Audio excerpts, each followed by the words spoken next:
not begin our formal part of the program as yet. However, this provides an opportunity for those of you who would like to have photographs taken with His Excellency.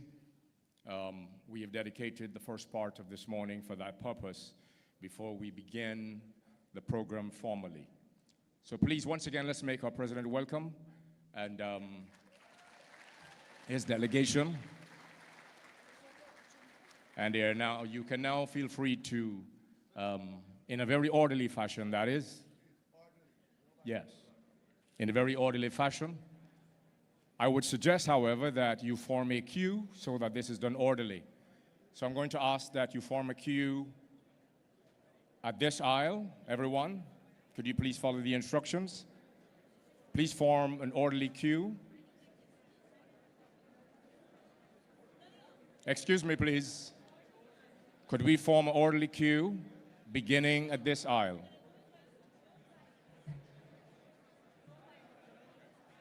Okay. Could I have your attention, please? We are going to have to do this orderly, or we are going to have to stop it. So we're going to do this row by row. You take the photograph and then you step away. Okay? So please form an orderly queue.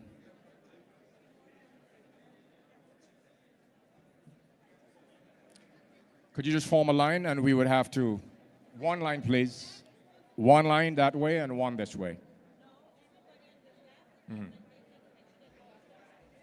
Okay, so here's what I'm going to ask you to do. We're going to ask everyone to form the queue here on the left, and you exit to the right, or we're going to have some confusion. Thank you. The President will not be able to take the picture if this is not done orderly. Everyone, please, could you step to the right here? Everyone, could you please step to the right? If you keep standing there, this is not going to happen. Please step to the right. There is a queue here. This is the queue we are working with.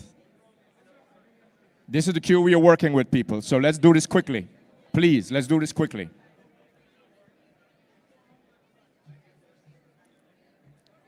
So if you would like to be in the queue, please do this quickly. This is the line. Thank you very much.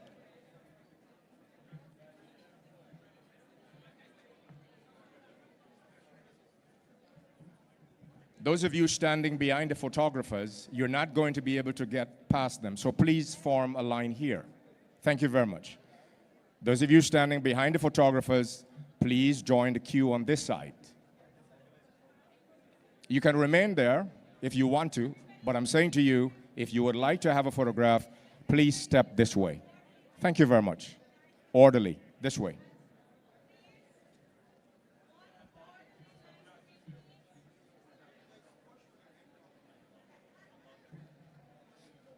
You can also have your cell phones ready and unlocked, and you would hand it to the persons that are taking the photograph.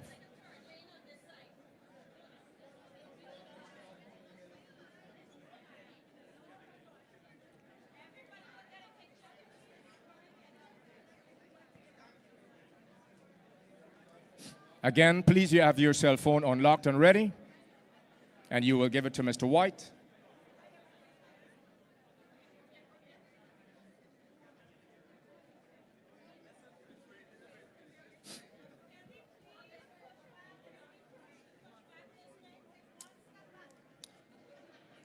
Could you step back, please? Those of you standing close to the photographers.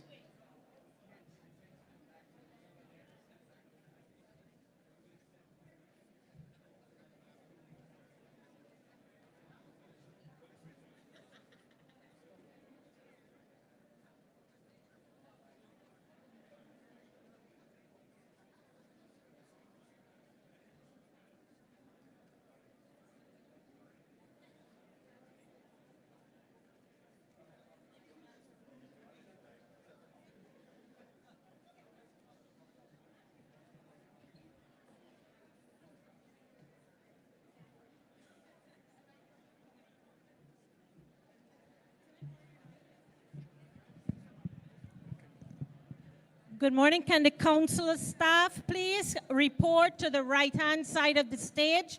Consulate staff. Consulate staff, please come to the right-hand side of the front stage.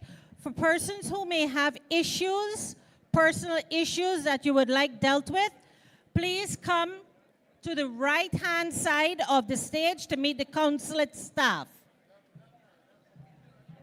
Sorry, left. My bad. Sorry, left-hand side.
Listen, guys, if you guys push forward, all your photos will be blurred. So just don't push forward. You need space to take the photos. All right? Please. And all those who have projects and you want to submit a project, there's the team over there. Take your project over there, okay? All right.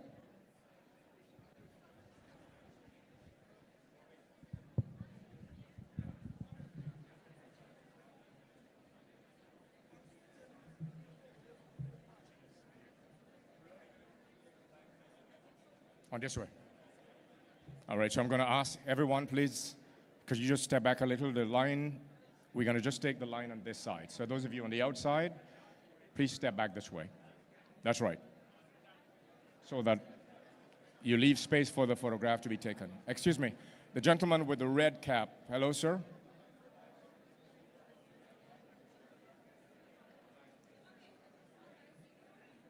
The gentleman with the red cap. Could you step back, please?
Ladies and gentlemen, if I'm going to ask you, so if we do this orderly, you're going to get an opportunity. Those of you standing behind Mr. White, could you please come back this way, one line?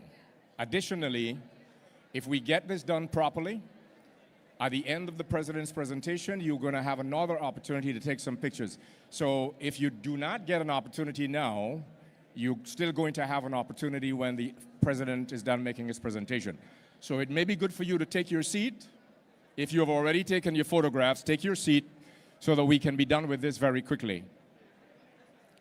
Once again, if you do not get an opportunity to take your photographs with the president now, there'll be another opportunity at the end of his presentation. I would advise, therefore, that you take your seat so that we can be done with this in a very orderly fashion.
Those of you standing in the center aisle, the line is this way.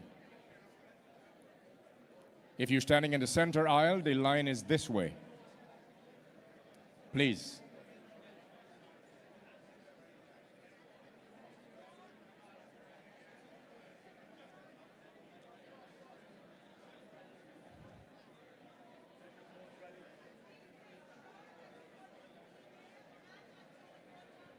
If you're now arriving and you have a project to submit, there's a table to the left side of the stage. The staff of the consulate, they're there to receive your projects. If you have personal items as it relates to books or any other paraphernalia that you would like to leave for the president, please leave it there as well. You will not be giving anything personal to the president. Please leave it to the table, and they'll ensure that he receives it.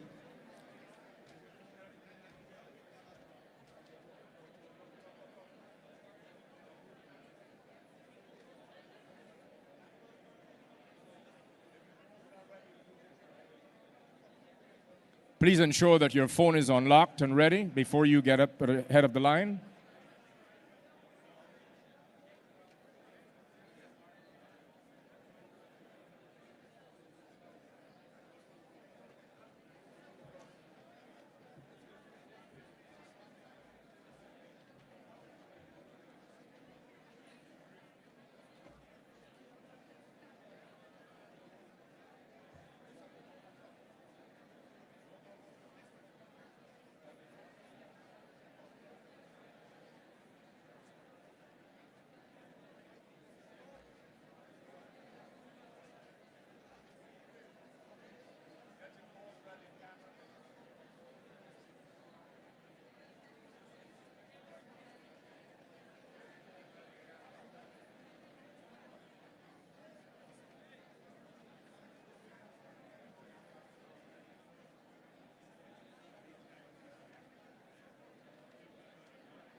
Those of you who are joining the line from this side, it's not right, it's not proper, it's not appropriate. There are people that have been standing in the line here. If you are joining the line from this side, it is not right and proper. I'm going to ask that you join the line on this side. These people have been standing here for a while. So please do not join the line here. You need to join the line on this side. Thank you.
When you're finished taking your pictures, could you please be seated? Those of you that are congregating on that side, I'm going to ask that you begin to take your seats. We are going to need to begin the formal part of today's proceedings shortly. So if you are through taking your photographs, I'm going to ask that you begin to take your seats.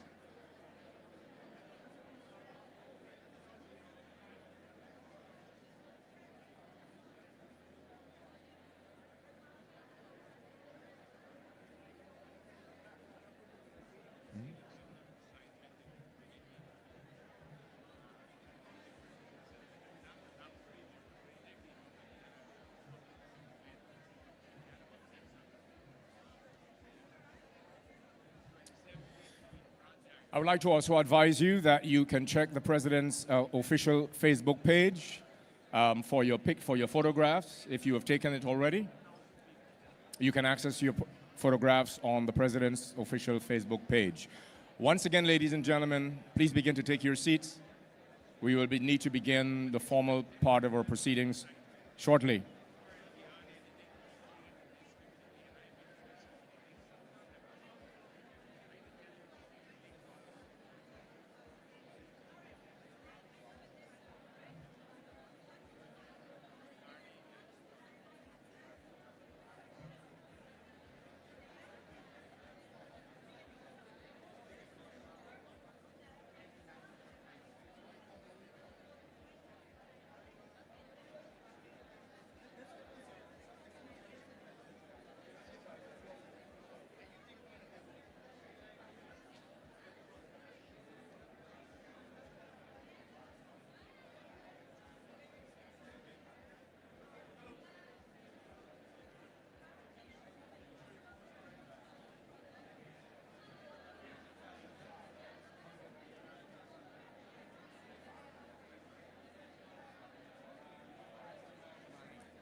Ladies and gentlemen, in order to ensure that we are able to move into the formal part of today's proceedings, we are going to begin to have to wrap this up shortly. So I'm going to ask those of you that are still standing to please have your seats.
Your attention, please. Someone has misplaced their car keys. If there is a bag, unidentified bag that is next to you, that does not belong to you, could you please check the bags nearest to you and ensure that it is yours? If not, it belongs to a gentleman who has misplaced his car keys. Have you found it?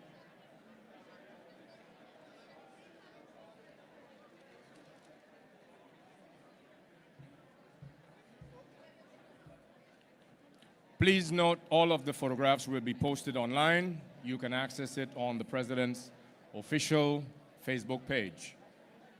We are going to be wrapping this up, ladies and gentlemen, in just about 10 minutes so that we can move into the formal part of our proceedings. I will therefore encourage you, those of you that are still in the line at the back, there may be an opportunity for you to engage and to take pictures with the President after the formal proceedings would have come to an end. But for those of you that have already taken your photographs, please be seated.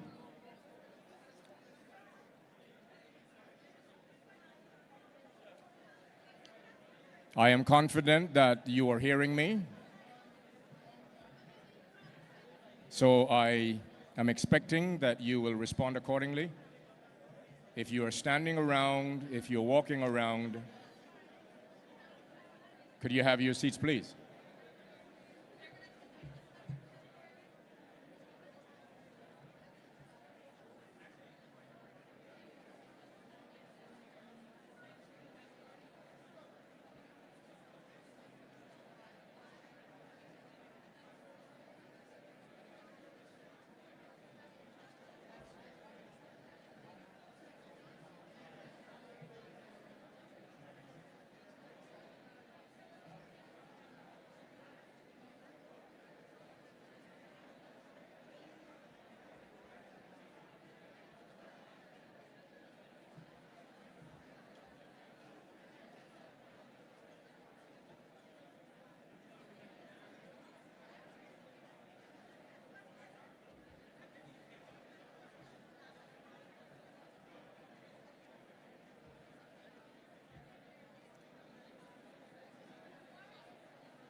Ladies and gentlemen, in 5 minutes, the President will be taking his seat and we will begin our formal proceedings.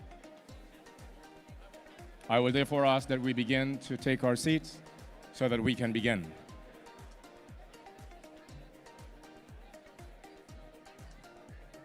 I should advise you that we do have time constraints. We must conclude today's proceedings by 11:20. It therefore means that we must begin on time. So if you are standing around, please be seated. Thank you.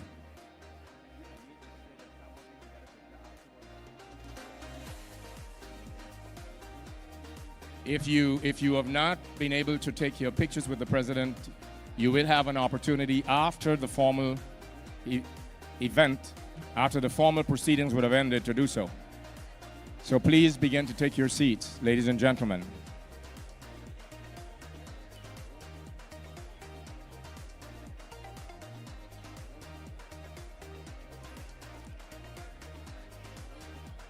You will be able to access your pictures online.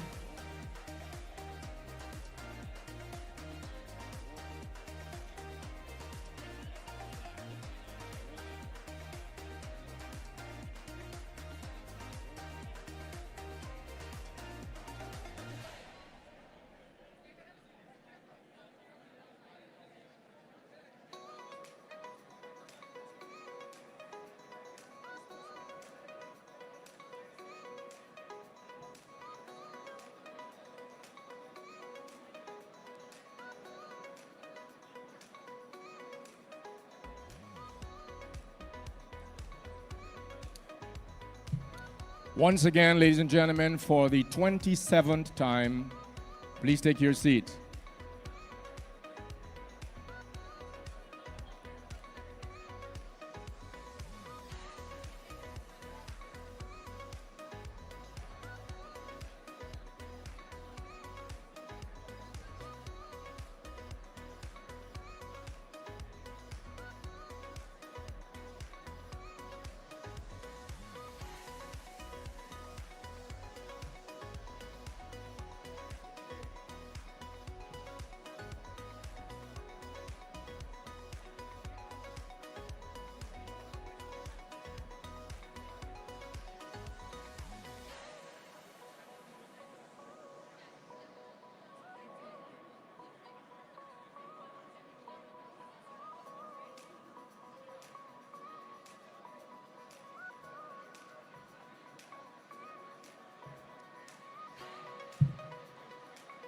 Okay. We must bring this to an end. We are officially out of time. Please take your seats.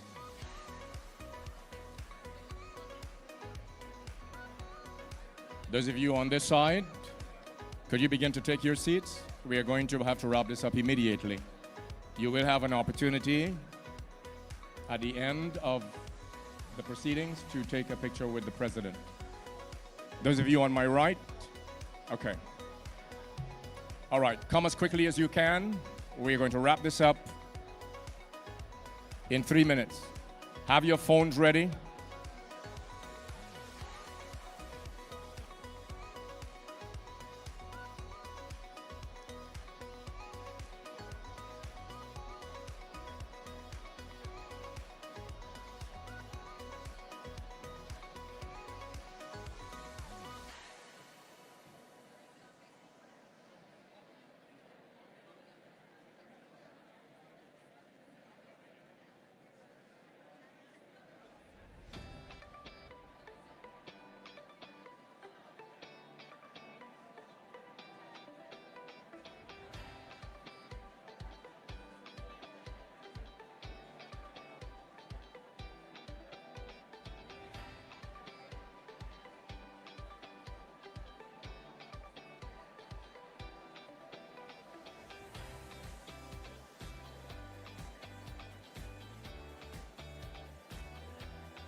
This gentleman has lost his keys.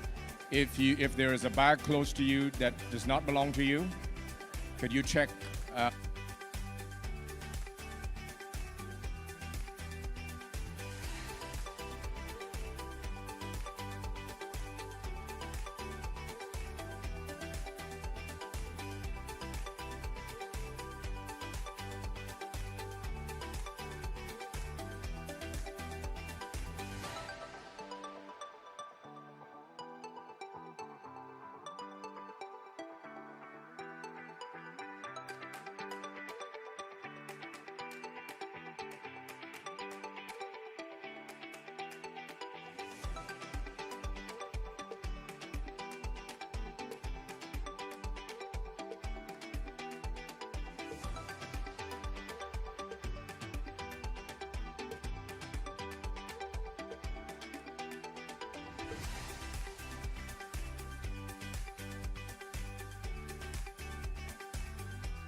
Everyone, ladies and gentlemen, please be seated.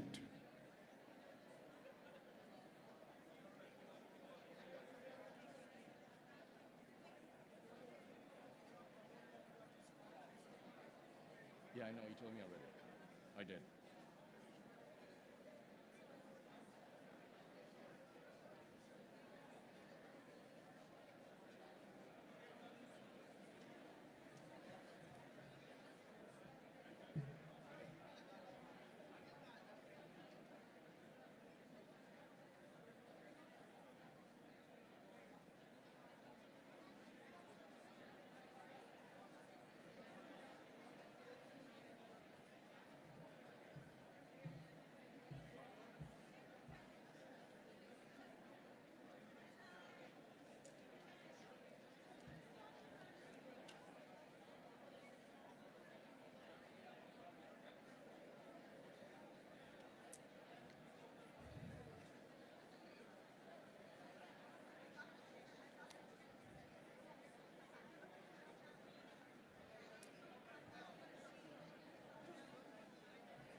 Thank you very much, ladies and gentlemen.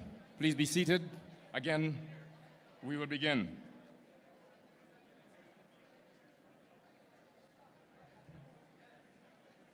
Everyone,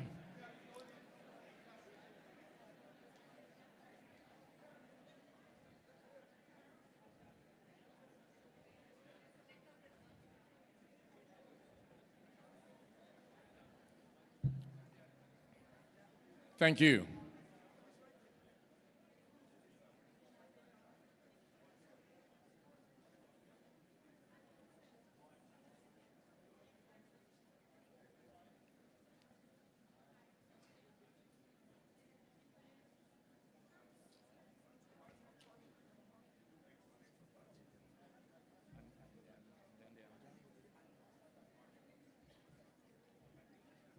His Excellency, Dr. Mohamed Irfaan Ali, the President of the Cooperative Republic of Guyana,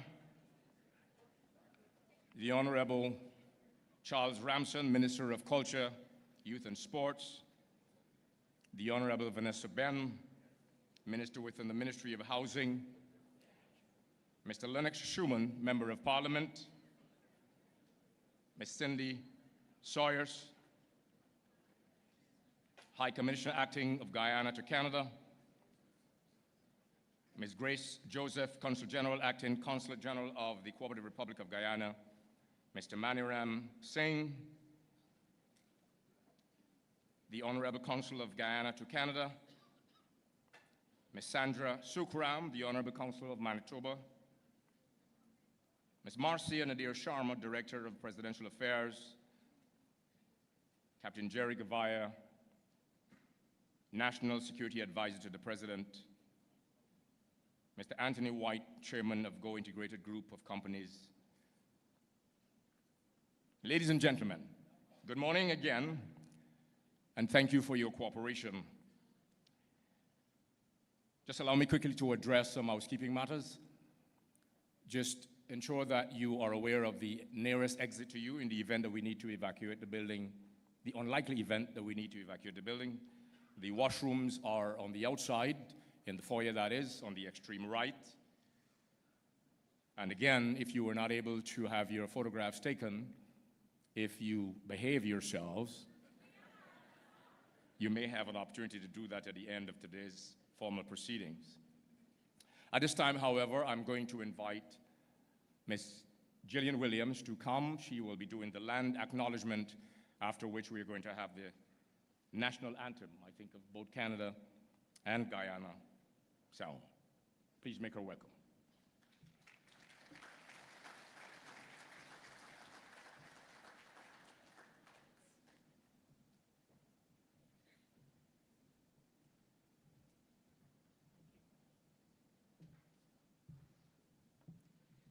Good morning. I will be reading the land acknowledgement, which recognizes the traditional territory of the indigenous people who called this land home before the arrival of the settlers, and in many cases still call it home.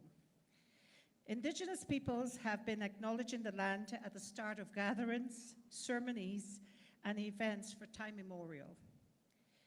Today we acknowledge the land we are meeting on is the traditional territory of many nations, including the Mississaugas of the Credit, the Anishinaabe, the Chippewa, the Haudenosaunee, and the Wendat peoples, and is now home to many diverse First Nations, Inuit, and Métis peoples.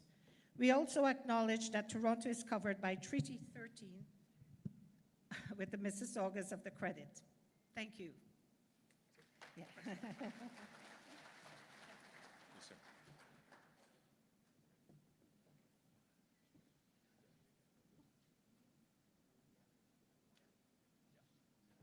Please make Mr. Ian Morgan welcome for the playing of the national anthem of Canada and Guyana. Please stand.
Please be seated, thank you.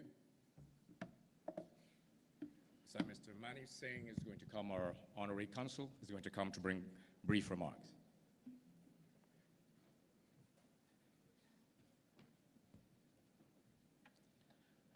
Thank you.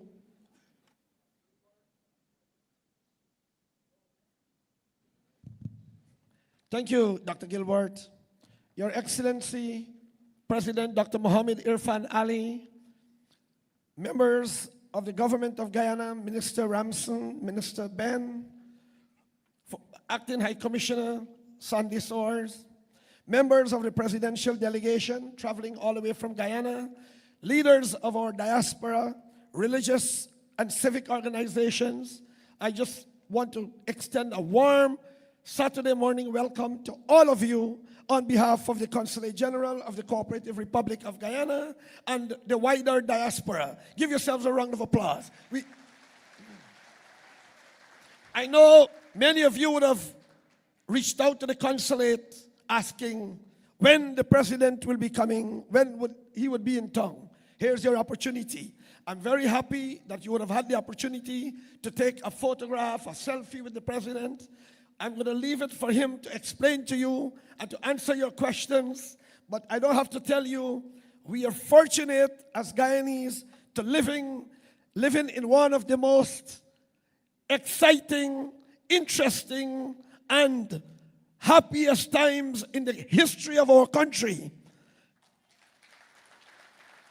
While we want to thank our foreparents, our ancestors, for their sacrifices and hard work to bring our country to where it is, especially out of colonization, from a colony to a country. And we have just, as you know, celebrated a couple of days ago, Arrival Day in Guyana, where we recognize every one of our ethnicity groups that would have come to Guyana, whether voluntarily or involuntarily, like the case of our Afro-Guyanese ancestors came as indentures, as enslaved people. Indo-Guyanese people came as semi-slaves, as we call them, or indentured laborers. We have our Chinese community, our Portuguese community. We have our indigenous people who would have inherited that land for thousands of years. We have our mixed race. On Tuesday, we celebrated all of them in what is known as Arrival Day. Let's give them a round of applause for that. I just want to take a couple of seconds to remind you, the Guyana Consulate is open. The staff is there. We are 15 members strong to serve you in all your consular needs, your passports, your birth certificates, NIS pensions, your powers of attorney, etc. We are there. I know we are not 100%, but many of you would have commented we are in the high 90s in terms, and I'm saying this in the presence of the President. We are aspiring to the 100% to serve you and serve you the best way we possibly can as members as the Guyana Consulate. So I want to say thank you, a special thank you to our religious leaders, our community leaders, our community organizers who are here. And I don't want to be between you and our special guest, His Excellency the President, the man who sits on the pinnacle of the fastest growing economy on planet Earth. And the man, you would agree with me, that is 99% responsible for us having that position as the fastest growing economy on the planet. And as I said, we have transcended the adage of the talk of the tongue. We are the talk of the world. And much of that credit due to our hardworking, young, dynamic President, Dr. Mohammed Irfaan Ali. Thank you. Thank you very much and enjoy your day. God bless you all.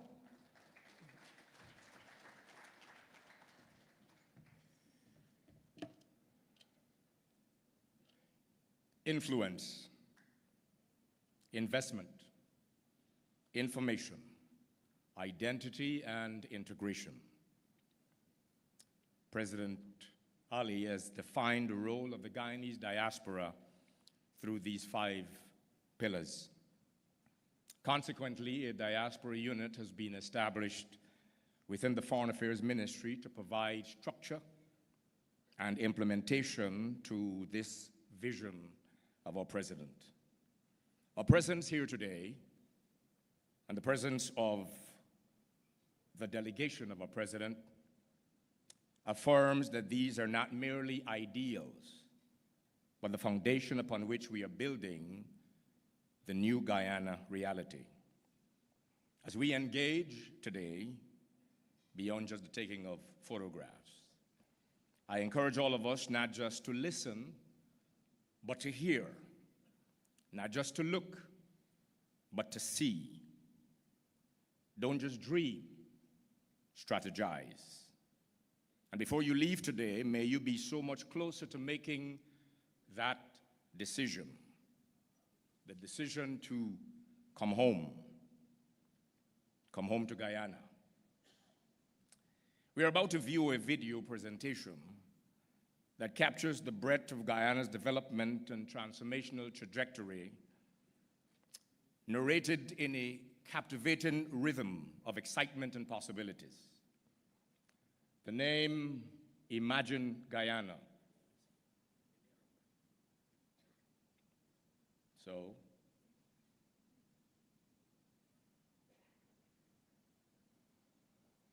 okay. Imagine a Guyana. Guyana where energy powers possibility. A Guyana where technology fuels transformation. It's all right. 1 second, please. Consult producer.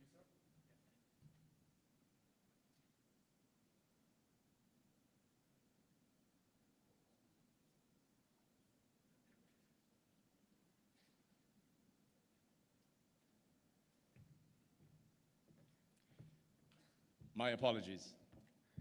The mayor of Brampton has arrived, and we are going to invite him at this time to make some brief remarks before we have His Excellency, President Mohammed Irfaan Ali, speak to us. Ladies and gentlemen, could you please welcome Mr. Patrick Brown, the mayor of Brampton.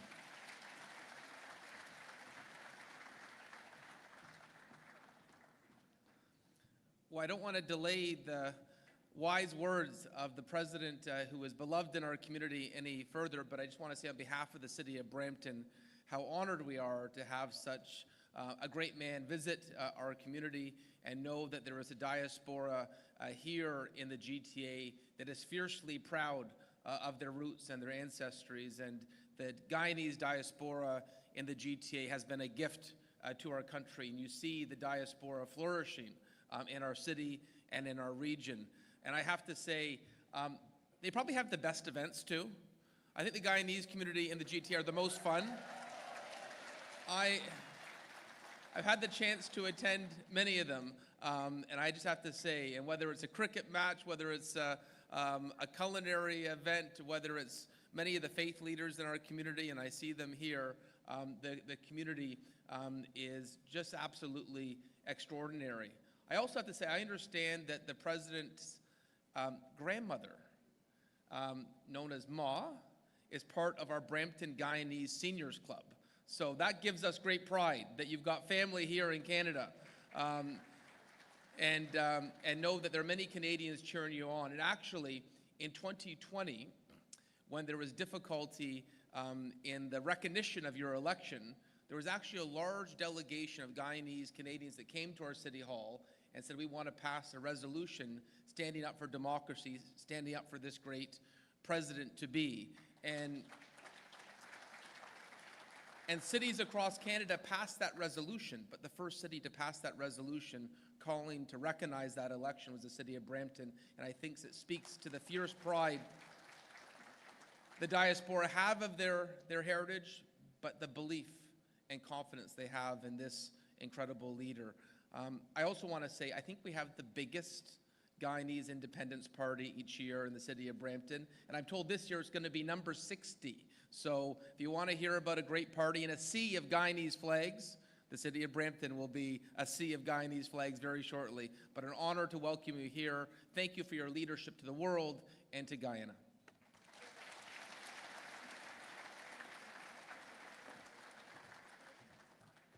Thank you, Mr. Mayor.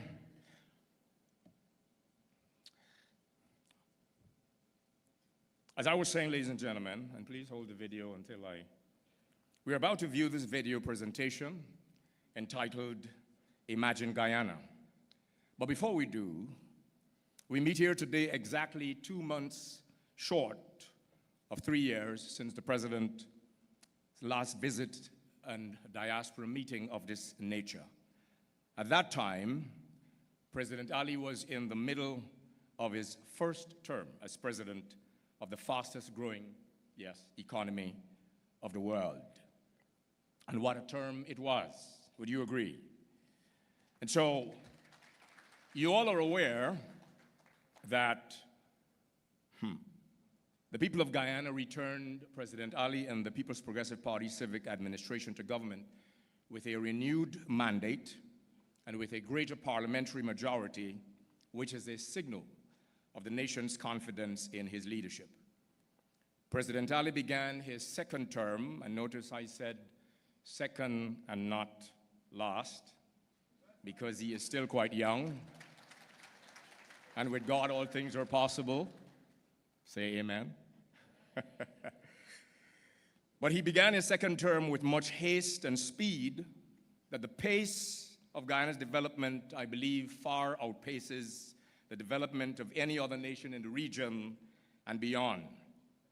President Ali is not only the leader of the great nation of Guyana, but he is emerging as one of the greatest global leaders of our times. Case in point,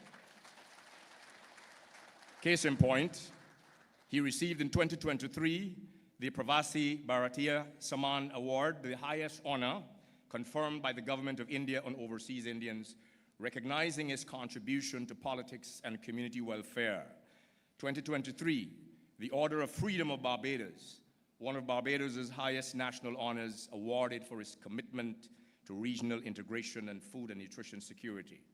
2024, January, Global Africa Leadership Award, conferred in Ghana for his strong and transformational leadership and dedication to inclusive development through his One Guyana philosophy.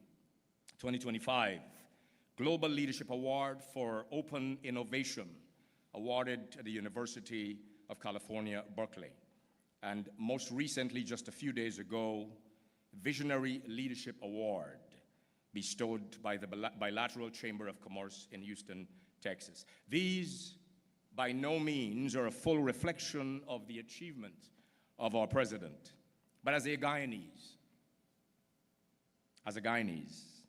these are the achievements that resonate deepest with most of us. That firstly, he is our president, our son, and in local parlance, is we boy. And so he came from amongst us and has ascended to higher heights of power and influence regionally and globally, but he still walks amongst us, listening to the masses, talking to our elderly, holding our children, cook up rice for the guys on the corner and serving them as well.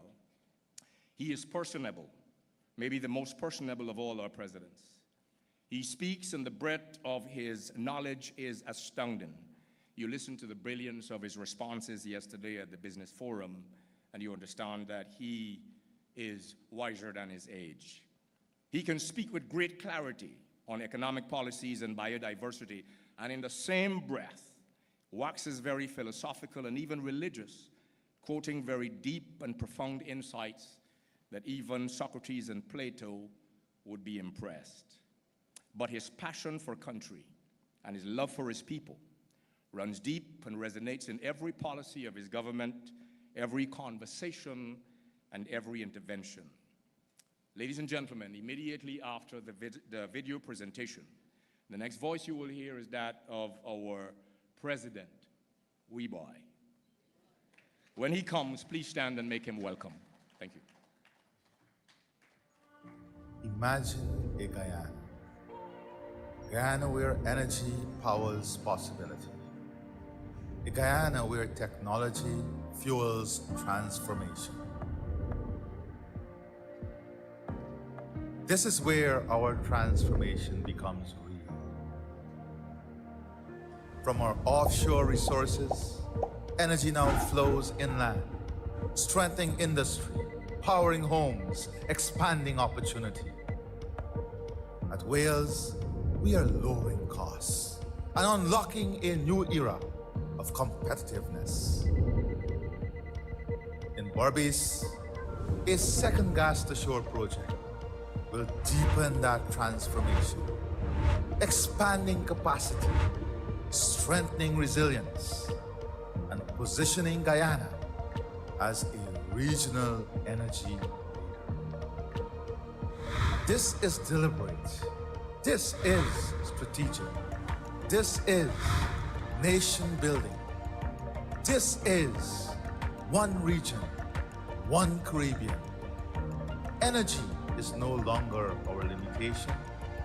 It is our advantage.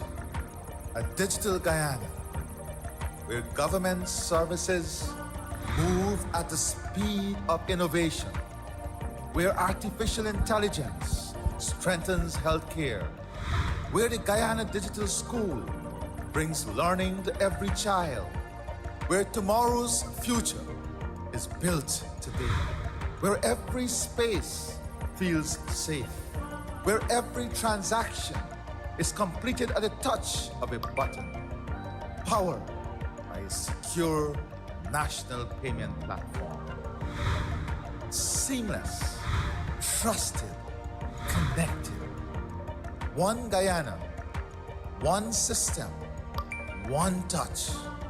Imagine a Guyana connected, connected by bridges across great rivers, by highways linking coast to hinterland, connected to the rest of the region, from Georgetown to Lethem, from Lethem to Roraima, to Bovista and beyond, a gateway between South America and the Caribbean, a nation at the heart of regional connectivity, a Guyana that feeds the region, a Guyana that processes, manufactures, and exports, a Guyana moving from raw resources to value-added leadership. The world is discovering a transformed Guyana, a country where pristine forests meet modern infrastructure, a clean Guyana, where beautification is not cosmetic, but a commitment to dignity, order, and national pride. Clean communities, revitalized cities, protected ecosystems, a rising frontier from ecotourism, medical tourism, sports, and culture. Inspired by nature, built with purpose, positioned for excellence. From Georgetown to Lethem, from Bartica to Mabaruma, from riverine to hinterland communities, connectivity is no longer a privilege, it is a promise. This is transformation measured. This is growth shared. This is opportunity expanding. This is performance delivered. Energy builds capacity, but people build the future. We are investing in skills, innovation, and modern training, preparing Guyanese for leadership in a global economy. This is human capital development. This is sustainable growth. Imagine a future. Imagine this future.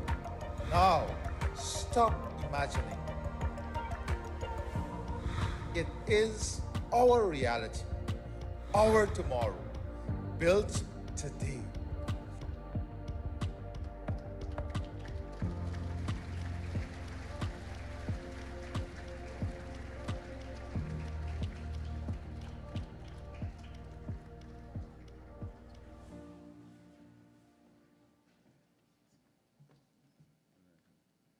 Thank you very much. Please, please have your seats. Thank you. I'm very pleased to be here. Once again, I want to acknowledge the mayor. I want to acknowledge all the leaders, not only from the cabinet, but from the federal level here, members of parliament, local leaders, community leaders, religious leaders, all my elders, distinguished members of the Guyanese community, the Guyanese Canadian community, and the Canadian Guyanese community. I want to acknowledge all of you and welcome you to what I would consider an important forum, because for us, our development will be incomplete without the full participation of the members of our diaspora. After all, you're integral to the development and advancement of our country, and you all played a significant role in supporting the development of Guyana at different phases in our national transformation. Today, we are fortunate to be in a position where Guyana is advancing at a pace and speed that is really creating ripples around the world. This is not the time to relax or a time to slow down. This is a time when we must even accelerate at a far greater pace. We must be able to advance our development at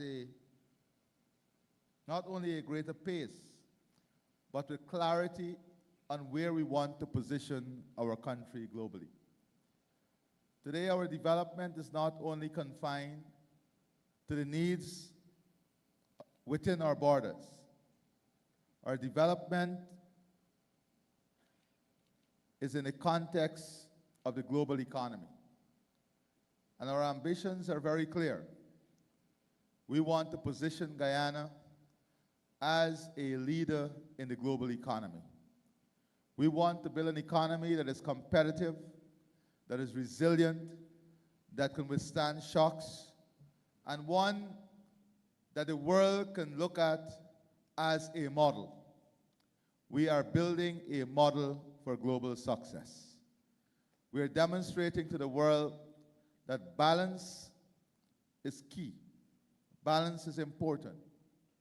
We're going to be a strong energy provider among the best in the world, whilst at the same time, we will be the leading country on environmental services, climate-related services, and biodiversity. For a matter of fact, we have launched the Global Biodiversity Alliance, and we already have more than 120 plus governments and international institutions signing on to that.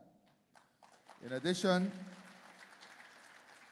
we are now positioning Guyana to be competitive in food production, but to move from primary production to value creation, and then to enter the global market as a leading provider of food.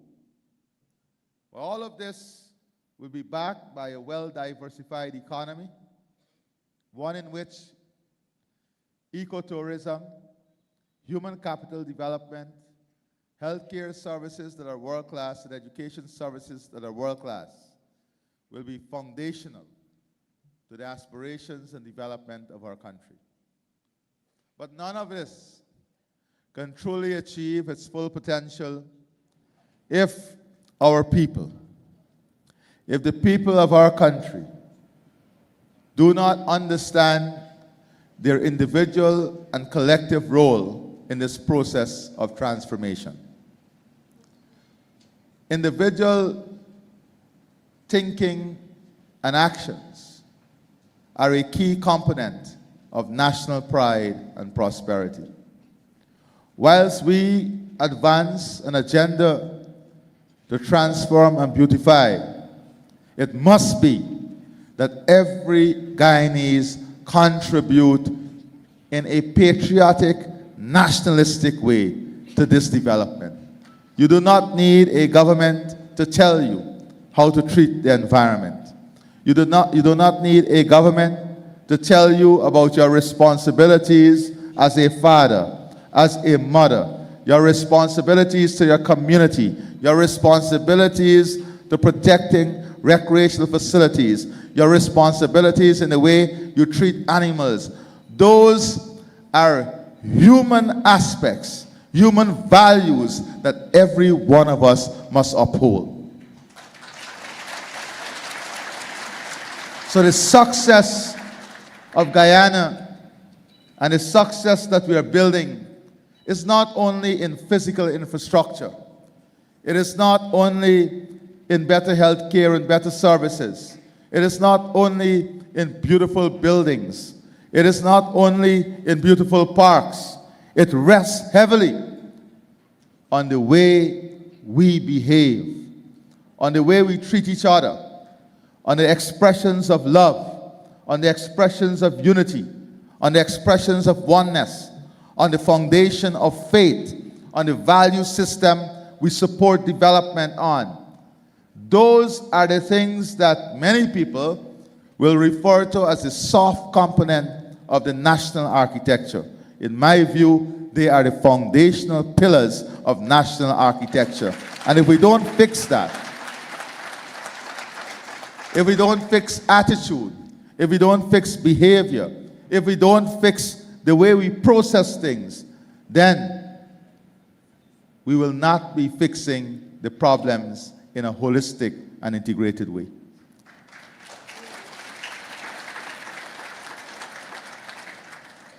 And I want to say to you that I know a lot of persons who are coming here today. And we have built out a mechanism to address people's problem in Guyana. It's called a dashboard. Even when I'm traveling, I can see in real time every issue that is raised by any person or on any outreach by any government official. And we sent out a blast email to all those who registered for this event today. And we ask you, because we want full participation, to tell us what questions you may want to ask, to tell us what issues you have, and to tell us what you would like us to address. I want to say to you that we receive close to 600 emails. 420 of those responses were about complimenting the development and sharing encouraging words. 159 of the inquiries focus on 6 different categories, and I'll get that to you. And then we had 45 inquiries of a personal nature. That is people who have land problems with their family members, land problem with their neighbors. Some people kitchen fall on some people back step. And some people roof hanging over some people fence. So we can categorize every single one of those issues. So in relation to the 159, 10% was asking issues of how we are enhancing public trust, transparency, accountability, and how we are building an inclusive Guyana. 10% focused on offering services, technological services, consultancy services. 20% was on business investment, finance and economic development. 32 concerns were in this category. Housing, land, and property. We had 16.4%. Travel, tourism, migration, and diaspora affairs, we had 11.9% of the questions. Security, infrastructure, and public service, we had 10.7%. Health, education, and environmental services, we had 7.5%. Now, this alone tells me a story. I've been coming to diaspora engagement for decades, and the top issue used to be security. Today, it is the last issue on the minds of those persons.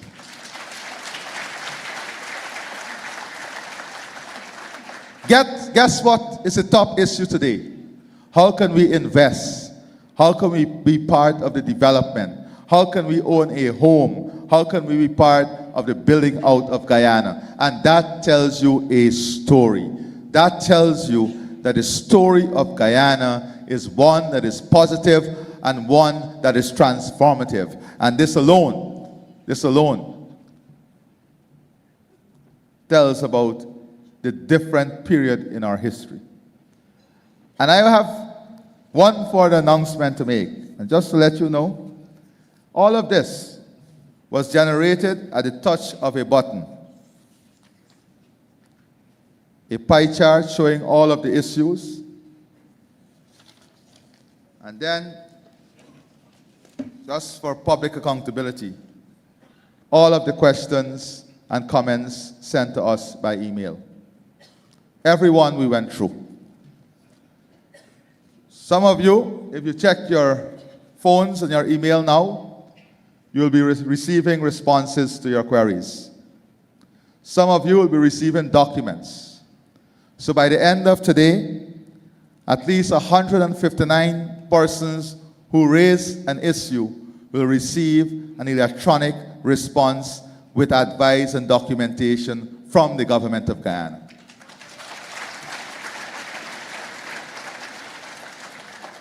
Since this year started, from Canada, the diaspora unit received 89 inquiries, and out of that 89, they have processed 97% of all. So, we work by data, and this is what the data tells us. I'm also very pleased today that we have in this room a number of former ministers, the ACG Canada that produced a number of leading officials in Guyana. I see Jeff De Silva, is he somewhere around? He's in the room, a former minister in the government of Guyana. We have members from the Independence Committee, and all the other organizations that support our development. I want to share with you an additional video, and that is in relation to housing. We are building a new city. That city is called Silica City. And in that city, modernity will meet tradition. And tradition will be enveloped in environment. It is designed to be a city of sustainability, a city of wellness, a city of the future. Basically, it is a city 50 years ahead of its time. We have been working with the University of Miami and other major developers and planners in the building out of this city. This is not a dream. We have already started the work in this city. The first 200+ homes are almost completed. The first phase of infrastructure is completed, and we have just signed on with investors from Saudi Arabia in the building out of the second phase of homes in this city. So I want you to see what the city will look like, so that those of you who want to own your vacation home or own your second home or invest in your home in Guyana can be part of Silica City. As you know, we are building out the infrastructure, the road network, a 4-lane highway, a new 4-lane highway will go all the way to the Chedijagan International Airport. that is connected to this city. So if they have that video, I'll just ask them to play that video for you, and you can be part of it. Do you have it? Okay.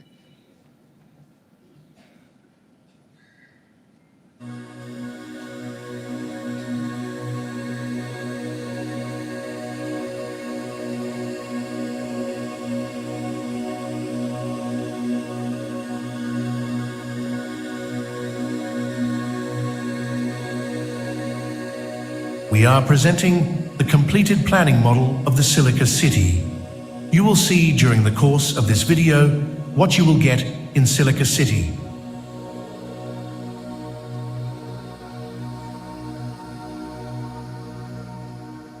A city that is sustainable and resilient.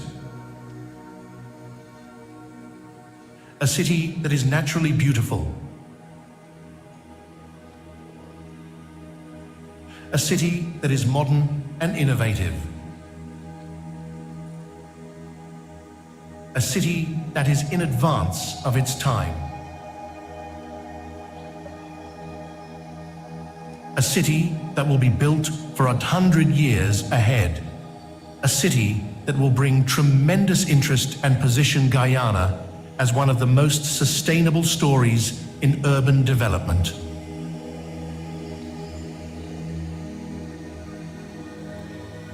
Imagine if our cities were transformed to be in harmony with nature. Silica City is an international symbol of resiliency, capturing Guyana's transformative journey from adversity to affluence. A new sustainable, climate-resilient, services-oriented city that provides services, amenities, and attracts new investment opportunities and private sector innovations.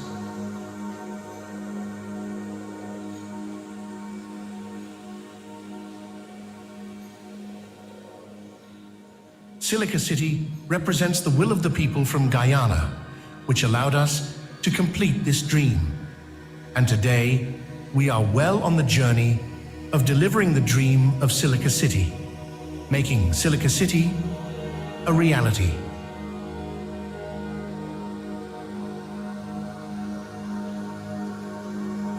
So that is Silica City. The visuals give you an understanding, a better understanding as to what we are planning. And we want at least 25% of this city to be dedicated to meeting the needs of the diaspora. So here is your opportunity, there is your opportunity. I also wanted, I don't know how many of you came in time to see the physical changes and transformation over the last 3.5 years. And I'll ask them to share that video with you so you can just have a look at the physical changes and transformation taking place in our country. Many of you know that we just completed the new Barry-Jagdeo-Demerara River Bridge, and you are blown away by that bridge. But many of you did not see that we are also nearing completion of the Wisma River Bridge. You did not see that we have completed the Hope Bridge. We have completed more than 42 bridges linking Guyana to Brazil, major international standard bridges. We have completed 17 bridges and working on another 45 on the new alignment between Schoonard and Parika, going all the way what was known as the Del Conte Road, connecting all of the regions and bringing the interior closer to the coast. But just for you to have a flavor of what is happening, I'll ask them if they can present that video.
So that's your country.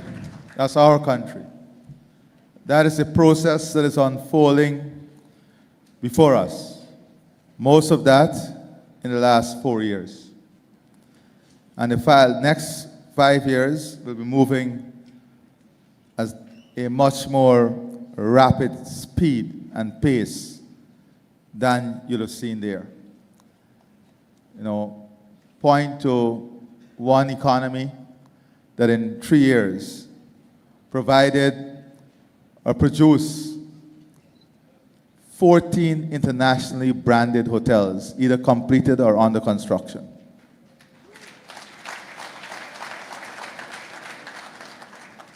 60,000 new house lots and opportunities open up for ordinary Guyanese.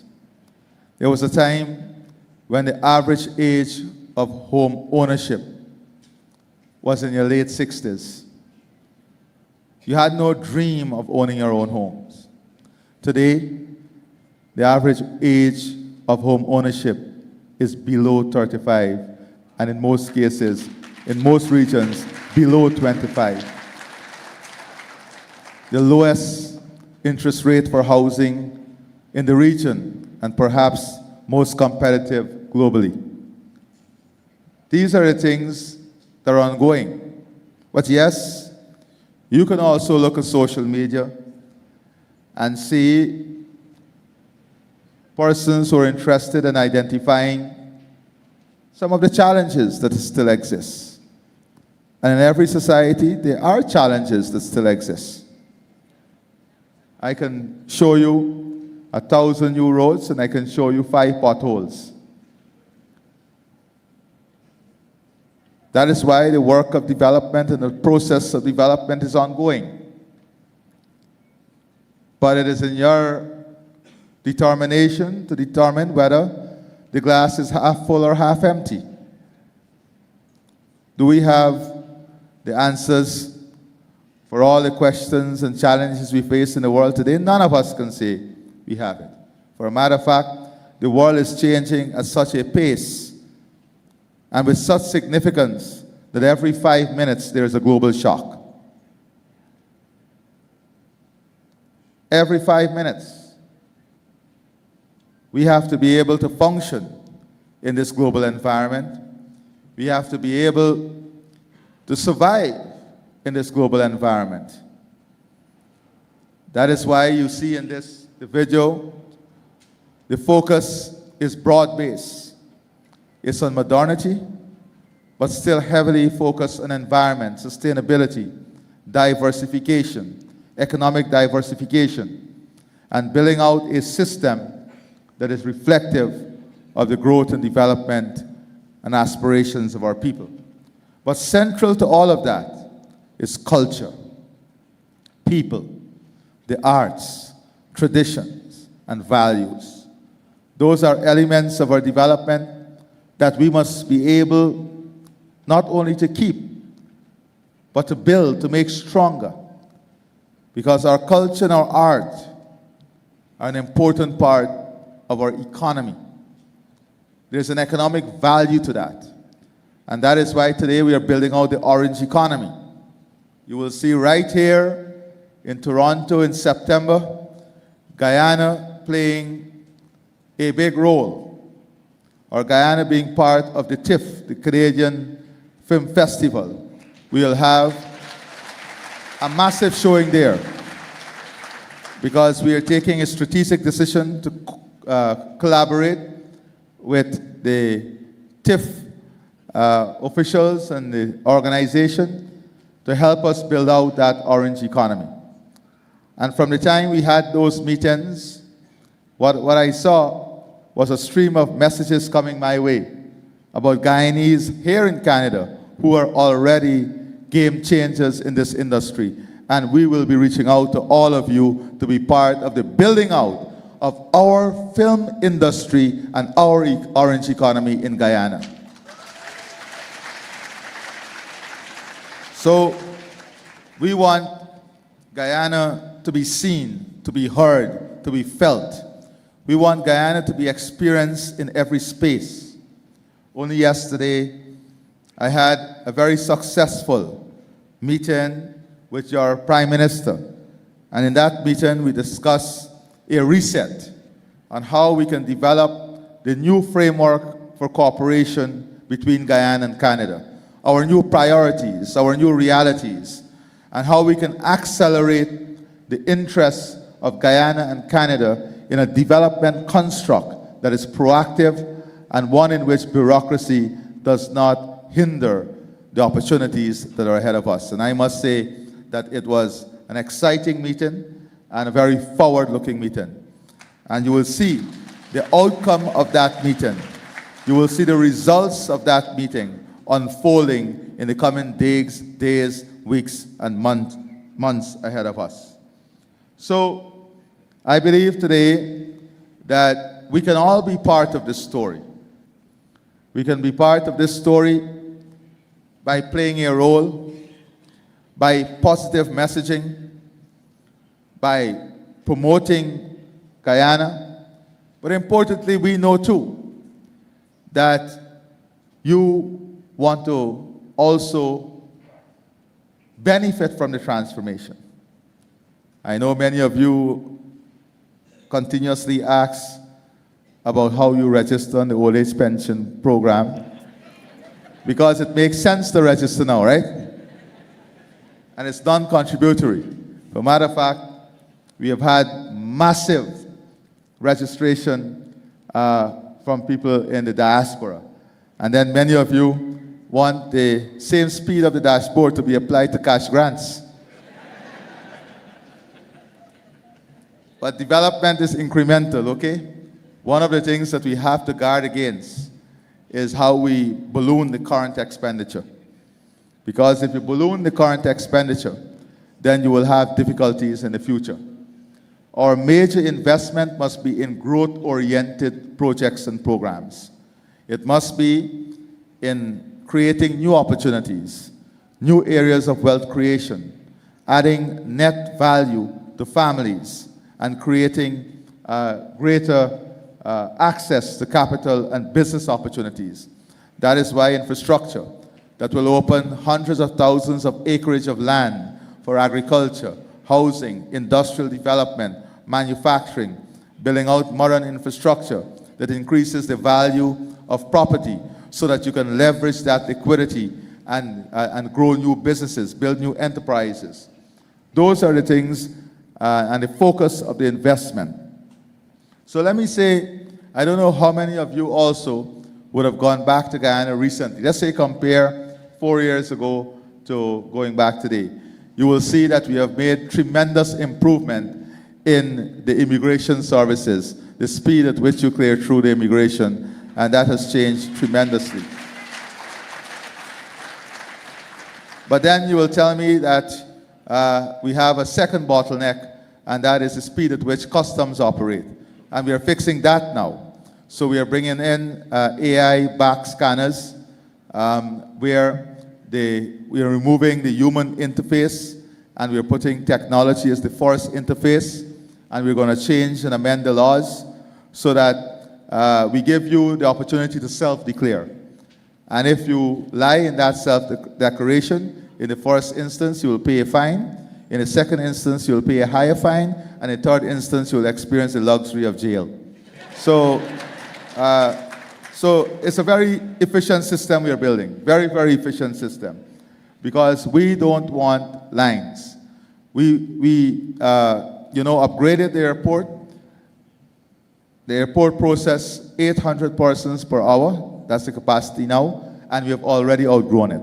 That is why we've already started Terminal 2. And Terminal 2 would be the most beautiful terminal in all of the region. Trust me, it's going to be amazing. And Terminal 2 is going to allow us to process from 800 to 3,200 passengers every hour.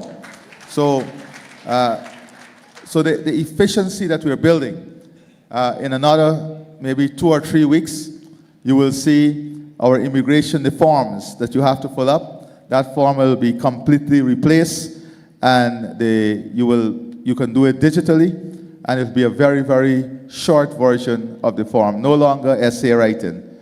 We're removing that essay writing from those forms. You will also see that the reporting mechanism, the camera system, one of the things that we are doing is to remove human biases. So you will see that in the last 6 to 8 months, we have issued thousands, tens of thousands of traffic tickets on some of the highways that we already placed the smart cameras. And all of those tickets were issued electronically in real time. In real time. For a matter of fact, one guy told me the ticket went to the wrong phone because when he registered his vehicle, he registered it with his wife's phone number. And he had more problems than a ticket because he was on the wrong road at the wrong time. So this system is very effective, very efficient. So we encourage all the women to ensure you give us your phone number too, you'll get information. It's nice. So the removal of that human interface. And importantly, we have now about 55% electronic payment of the tickets. So people can actually use their phone right there and pay the ticket using different payment system. We are now working on a national payment platform, a national payment system, as you saw in the video, that will include a digital wallet and the ability to transact business electronically. So you can sit in your bed and you can transfer, you can have sitting on the bed with your wife and transfer money from your account to her account efficiently and effectively. All right? Or you can have accounts shared. All right? Real-time information. Right, Jerry Gavayo? So we are in this phase where technology, innovation is a driving force of leapfrogging Guyana. Because we cannot build a country at the speed at which we want to build a country if we are not able to leapfrog the country. We have to get ahead at in the fastest time where our competitors are. We have to get ahead to where our competitors are. And that is where a lot of the investment, you saw all the new hospitals, the amazing development in the health sector. I'll give you one example. In Lethem, 3 years ago, every serious case in Lethem, and this is thousands of persons, where you had to have serious medical intervention, we had to transfer you to Brazil or medevac you out to Georgetown. Our medevac rate now, because of the investment we placed in the Lethem Hospital, came down from mid-90% to less than 2%. To less than 2%. But you want to hear the best part of the story? Today, we are providing services for Brazilians who are coming to the Lethem Hospital. The traffic has changed coming into Guyana.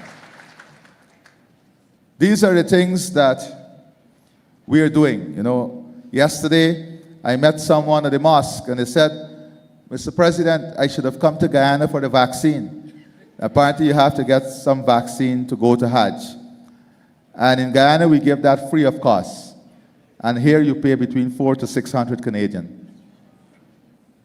We give it free of cost. Dialysis. We give people a check every year to support dialysis care. And we are building out this program to make public access to dialysis even greater. We are now building out a biopharma industry where we'll be producing our own liquids, moving towards producing vaccines for ourselves and the rest of the Caribbean. That is where we're taking medicine, beyond the hospital, building out an entire ecosystem to support this. And we are proactively looking at medicine by collecting data and investing in public health education, primary health care, targeting people who need to change their lifestyle, pushing people to do more testing, more lab work, so that we can have greater intervention. 100% support from testing to treatment for cervical cancer. We are moving now to a prostate cancer program where we are bringing in celebrities to help us first educate men on the importance of having their checkup and then providing a mechanism for that checkup and treatment where necessary. That is where we are taking medicine.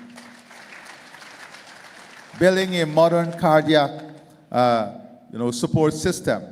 And the development of our health sector is powered by partnership with Mount Sinai and Northwell, and also from Apollo Hospital in India. So there is where the technical expertise, the knowledge transfer, the technology, and all of these things, that is where it's built in. For a matter of fact, we are now building out an emergency management system for healthcare, a patient management information system, a healthcare management information system.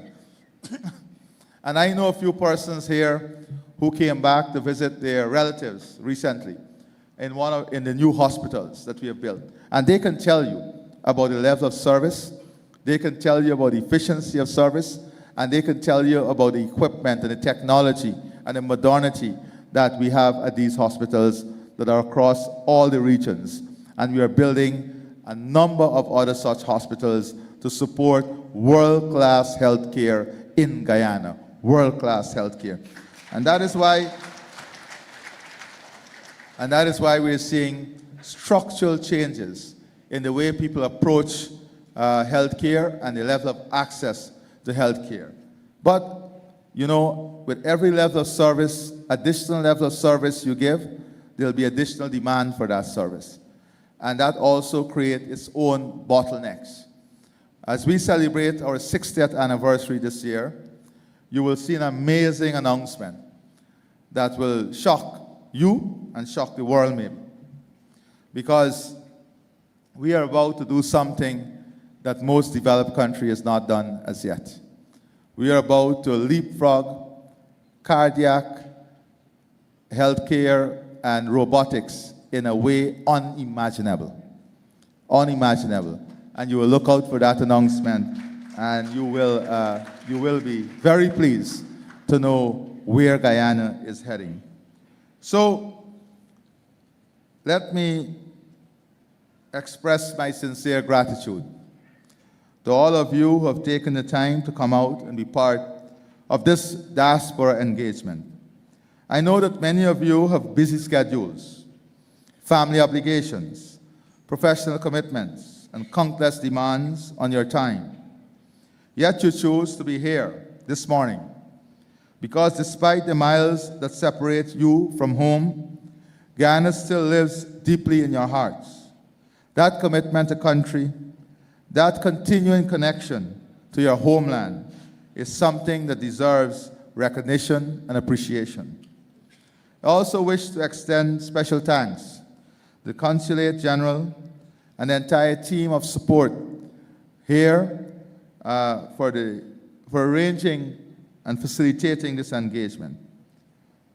Mr. Tony White from the Guyana Energy Conference and all the other stakeholders who supported this engagement. I ask you to give them a huge round of applause. I want to thank our sponsors. Many of our sponsors are in the room. I also wish to extend my sincere gratitude to all those who would have worked tremendously hard and added one good word or one positive sentence or a few sentences.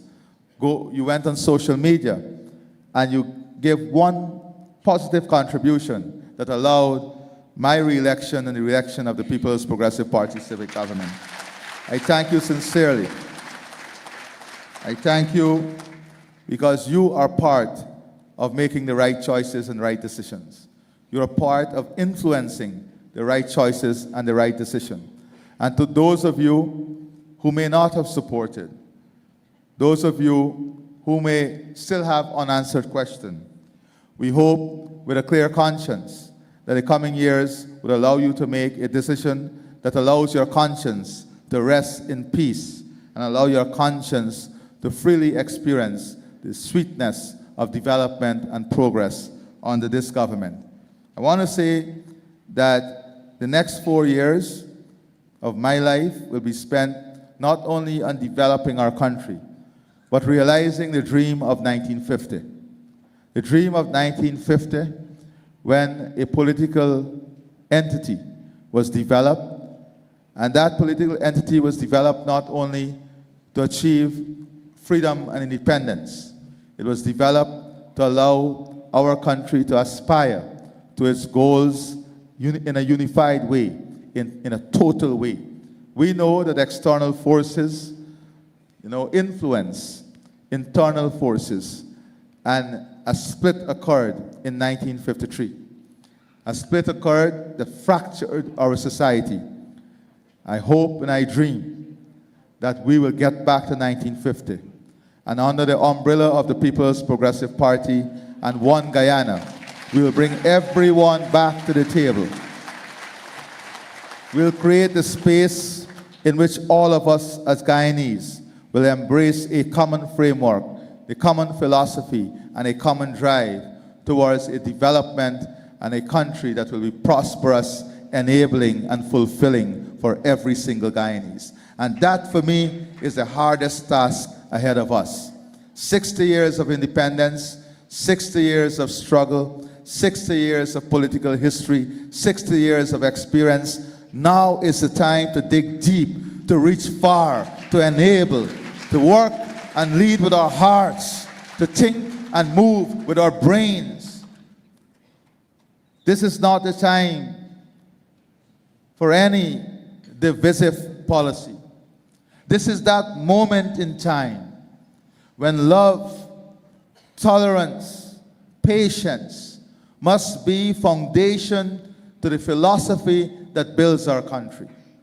This is a time like the Amazon warriors give us, either collective joy or collective pain. They will give us the collective joy of getting to the final, and then they drop us like a time bomb, boom. But this is a time, just as we go in the stadium, and we wave our flags, and we embrace each other, and we fight the world to let them know that it is chicken curry and not curry chicken. That same passion, that same love, that same desire, that same patriotism, that same national instinct, that same collective ownership, collective responsibility, that same collective pride must be what we take forward after 60 years of independence.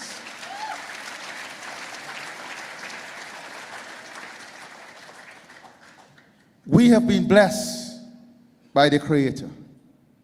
We have been blessed. How do we express our thanks to this blessing? How do we express our gratitude to this land that was given to us? With all of the opportunities and the potential is dead without work. As Reverend Gilbert would tell you, faith without work is dead. Potential without sacrifice, without hard work, without advancing a collective will to see each other succeed, a collective will to see your neighbor rise. That collective will is not built on political philosophy alone.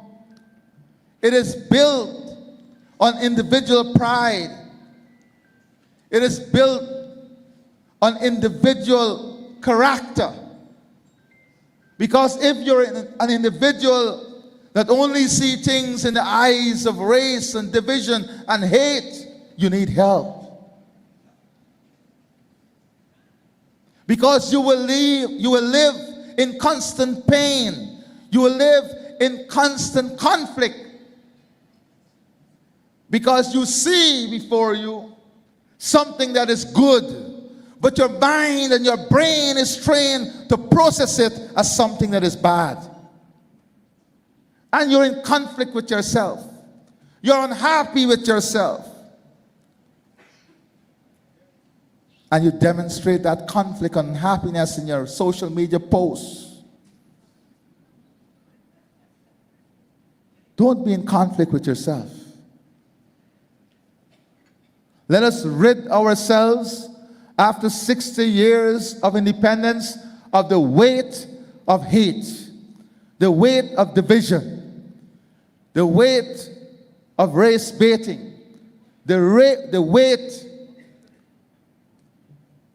of unpleasantry. Let us rid ourselves of that weight. Lighten the vessel as we approach the winning years ahead of us.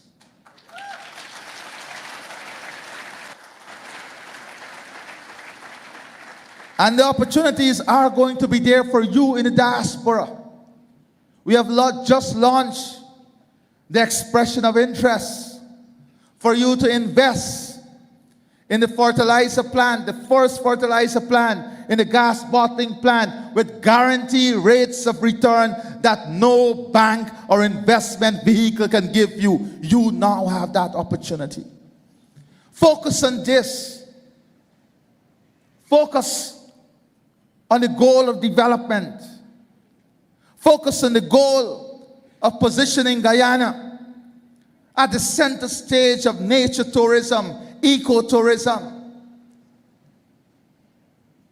Develop the Jamaican spirit of pride. The Jamaican spirit of nationalistic instinct. A deep spirit.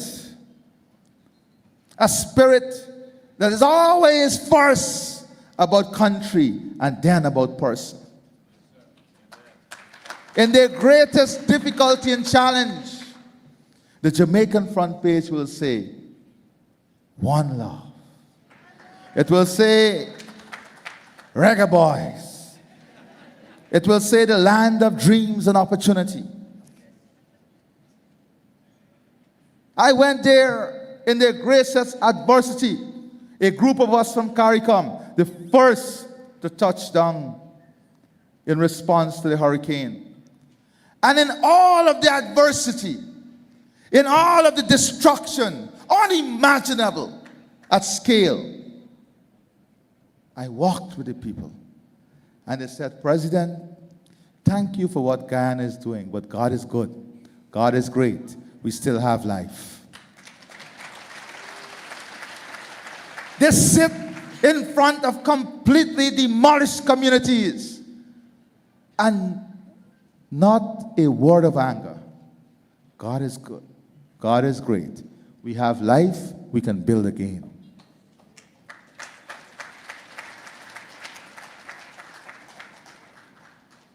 Sometimes in our case, we have a whole pot of food in front of us. And our worry is, why is chicken curry and not barbecue?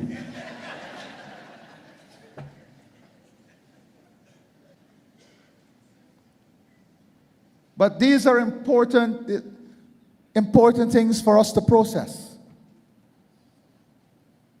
Today, your country, your beautiful country, has developed a system of response in the Caribbean after every natural disaster, where we are the first responders, where we are the first to deliver aid and deliver support. Because we have made it very clear that we have a responsibility for the region, and our prosperity must lead to the prosperity and development of the region also. We are part of a region.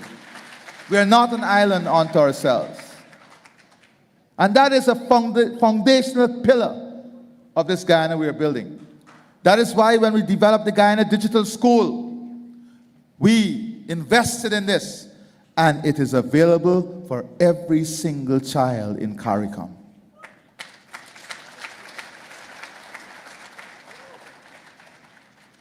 So my friends, You play such a vital role in strengthening ties with the government here. Only a few moments ago, you heard the mayor speaking about a Guyanese delegation who went to pass a resolution. Put your hands together for that delegation.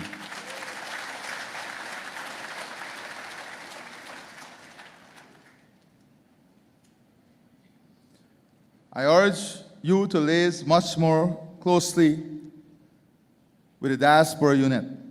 Engage them. Reach out to them. Explore the opportunities that exist for collaboration and participation.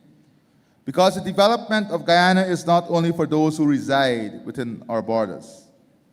It is also for you living abroad, your families. When I came here to address you today, I was wondering, what should I say? There is so much information. And then I decided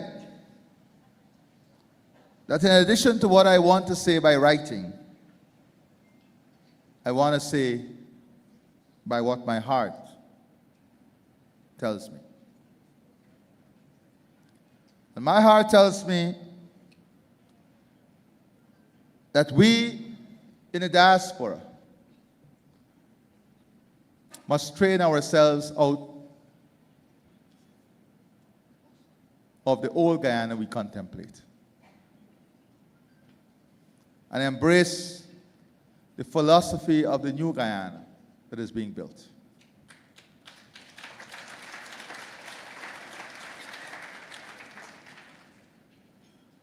And embrace the journey that will allow you to be part of this new philosophy. I gave an example yesterday of a young father leaving 40 years ago to come to Canada, leaving his land, but coming only with the hope of a better life. Coming only with a dream to do better for his family. Arriving in snow-plowed fields, working 3 jobs to make it. Elevating himself by studying whilst working the 3 jobs. Building a family. And today, creating children and an ecosystem where he can celebrate the fruits of that labor and that success. But it came from sacrifice. It came from hard work. It came from dedication. It did not come from that young father coming to Canada and asking to see the Prime Minister, or that young father coming to Canada and asking the Prime Minister to give them a house lot. It did not come from that young father coming to Canada and asking about what the Canadian government can do for them.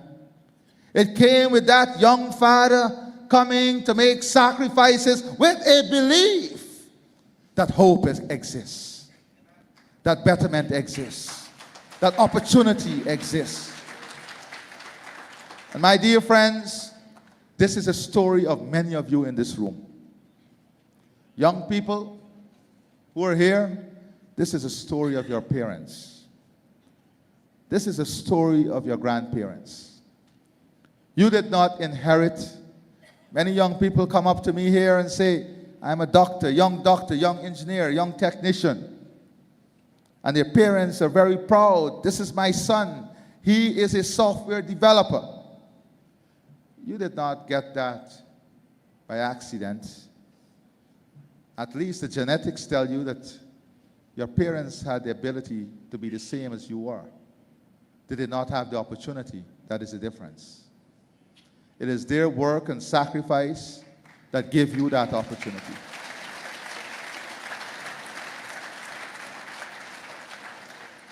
And similarly, it is the work and sacrifice of the government of Guyana that must give every single child the opportunity to be a doctor, a nurse, an engineer, an entrepreneur, a mechanic. And my friends, that is what we're doing. That is exactly what we're doing. You will hear somebody say, I can't find a job. And the latest job fair, tens of thousands of jobs unanswered, available. We are bringing in thousands of workers. You will know that when you come here, you may have come as a doctor. But many doctors and engineers came here as doctors and engineers and started as pump attendant, because the system was not ready for them. A young person coming out of school in Guyana can do 3 months training as a heavy-duty operator. I have our member of parliament here. Stand up so they can see you, man. Indigenous heritage. Charles, stand up. Stand up, Charles.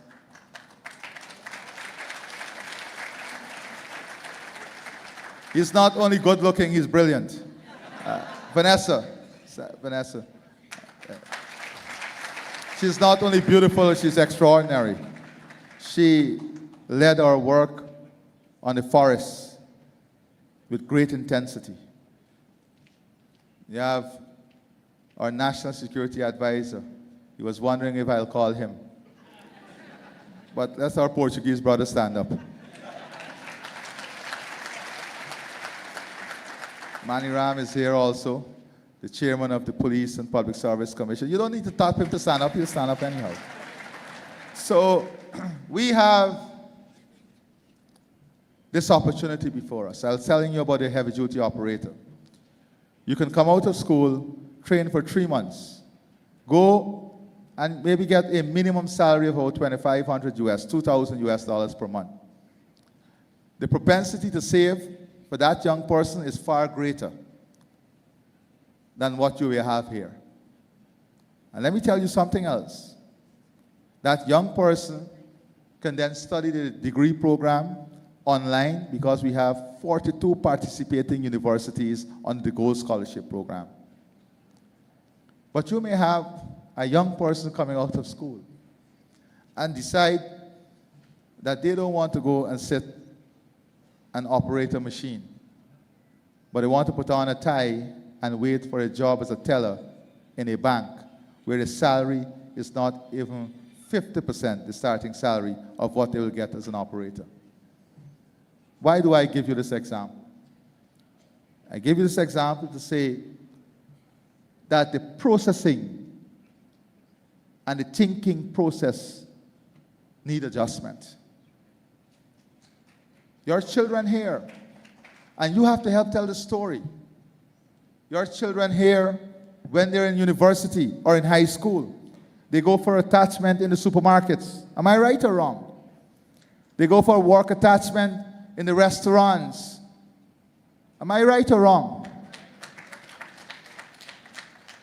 Because there is dignity in every form of labor, and that is meant to build character. To let them have an understanding as to what hard work is, what work means. To develop a philosophy of results, a philosophy of work. And that is an important part of the development process that we must pursue. So when we speak about Guyana, we want to see, we are speaking about more than roads and bridges and buildings. We are speaking about a nation where every child, regardless of where they are born, has the opportunity to dream without limits and to succeed without barriers. We are speaking about a Guyana where modern highways connect our communities, where reliable and affordable energy powers our industries, where world-class hospitals care for our people, and where education equips our young people to compete with the best in the world. We are building a Guyana. We are building a Guyana in which prosperity is not confined to a few, but shared by many. A Guyana where agriculture is modernized, where technology and innovation create new opportunities, where tourism showcases our beauty to the world, where investors and entrepreneurs see endless possibilities. We want a Guyana that is economically strong, socially united, and globally respected. But above all, we want a Guyana in which our people feel proud, confident, and hopeful about the future.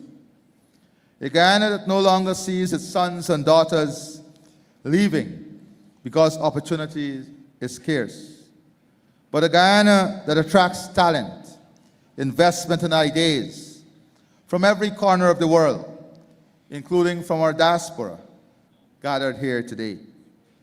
That is the vision driving the transformation now taking place in our country. This is the future we are working every day to achieve.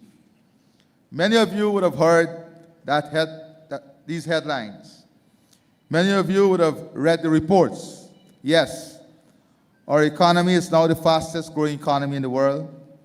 But Guyana's story is much more than statistics and economic growth rates. What is taking place in our country is a complete national transformation. Guyana is modernizing at an unprecedented pace. We are laying the foundation for a modern, competitive, and prosperous nation. And to do that, we understand that certain prerequisites must first be put in place. That is why we are investing heavily in modern transport infrastructure and modern energy infrastructure. These are the pillars upon which the new Guyana is being built. New highways connecting every single region of our country. New highways opening up tens of thousands of acreage of new land. We are building 4-lane highways right across the coast, completing the road link to Lethem and Brazil, and opening up the full potential of Guyana as the most strategic transport and logistics hub in our development bloc. By the building out of a deep water harbor, the gas to shore project in Berbice that will see massive investment in energy, data center, innovation centers, industrial development, manufacturing, power generation, gas feeder system. But above all of this, we are preparing our workforce for this future. In just over a decade of oil and gas, we now have the top 5 training facility for deep sea offshore drilling on land in Guyana, a full-scale FPSO simulator. In just 10 years, we have done what those hundreds of years in oil and gas could not have done. We have built a world-class facility where we will train citizens from across the world now. That is because of a philosophy to put people, training, and education first. We're investing $100 million in a world-class STEM school so that we can identify talent in the primary school system, bring them into the specialized school, and create the next innovators, software developers, technologists, and leaders in industry from that STEM school we're investing in. We're building a world-class hospitality institute, world-class nursing school, and we are partnering with the best education providers across the world to power the possibility of human potential. We've completed, as I said, many bridges. Soon, we will launch the new Berbice River Bridge, an overhead bridge similar to the concept of the Barajagdeo Demerara River Bridge. And we are working closely with Suriname to bridge the Quarantine River, creating greater regional integration and opening enormous opportunities for trade, investment, and commerce between our countries and the wider continent. At the same time, the Quarantine Public Road is being developed into a modern 4-lane highway. And as I said, this 4-lane integration is covering every single coastal region with road expansion in all of the other regions. We're developing the Wales energy site, not only with a forest power plant, but works are already advancing to have the second power plant, to have our forest fertilizer plant, a gas bottling plant. Private sector investment alone on the Demerara River is stopping far over $1 billion US. Private sector investment alone. They improve wharf facilities, improve port facilities. These are the things that we are doing. We are now leading the world with the Global Biodiversity Alliance. We have gone out back to expression of interest for the Amilas Falls Hydro Project. We are building mini off-grid solar system, hydropower system, small hydropower system, off-grid systems. These are the things that we are doing. We are powering the new economy with the economic pillars of agriculture. We are partnering with Bloomberg Grains, one of the best distribution and agriculture development company out of the US, to be our partner, meeting the greatest and highest global standards in food production. We are building out large-scale food production system. We've earmarked Region 5 to be the livestock capital of the region. We are looking to increase our livestock by over 5,000% in the next 14 months. That is having a lot more animal than people in the country in the first instance. We are building out our education system, our healthcare system, incentivizing the private sector to invest in healthcare and education as export commodity. We're improving disposable income, increasing pension, expanding social services, supporting our children, supporting the elderly, building to ensure equity in the system, expanding our housing program, supporting the development of young professionals, giving them also an opportunity of owning their own home. This is the Guyana we are investing in. This is the Guyana we are building, working now with some of the best product developers for our tourism sector, investing heavily in sports, recreational services, and now orange economy. We are working towards having all our recreational facility at a minimum standard so that the people in the communities can use them, putting in nightlight facilities in all our facilities, building out new stadiums, going after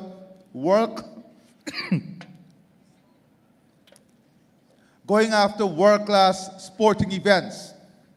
In another couple of weeks, we will be hosting one of the premier motor racing event in South America, in Guyana. That is the GT Series in Guyana, because we've invested in infrastructure and we can now have that.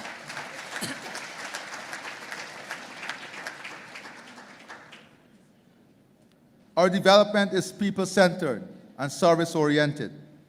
We're launching the Guyana Development Bank, where we'll give small people loans without collateral, interest-free loans, and help them to use those small loans to unlock larger loans. We have hundreds of Guyanese now working towards new initiatives, whether in housing, technology, innovation. These are the things we're doing.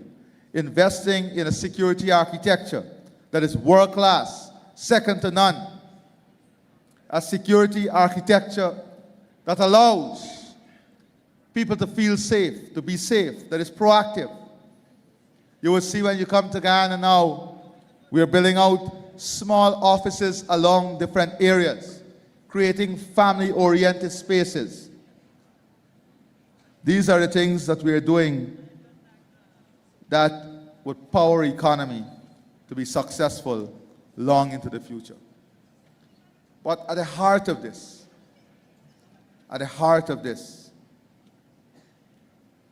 is people.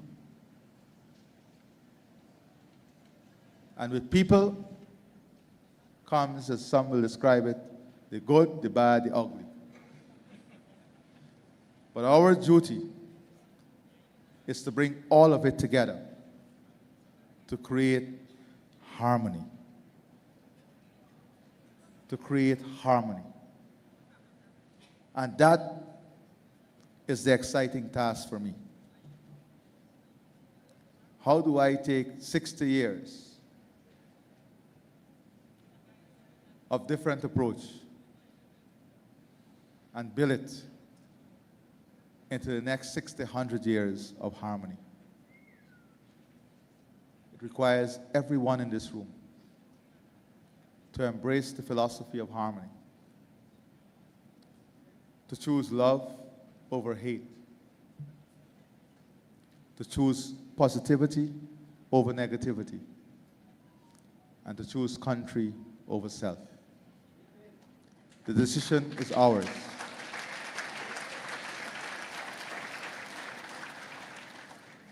The decision is ours. The choice is ours.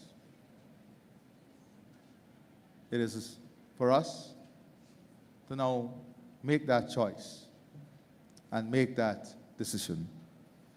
I thank you sincerely for allowing me your ear, for your patience in listening.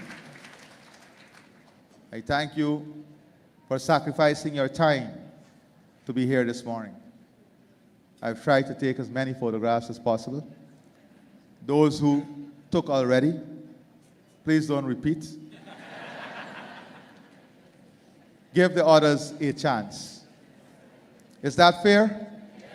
And we will take it with one camera and we'll post all on my Facebook. You can go and like the Facebook page and experience the beauty of good conversation. God bless you. Thank you very much.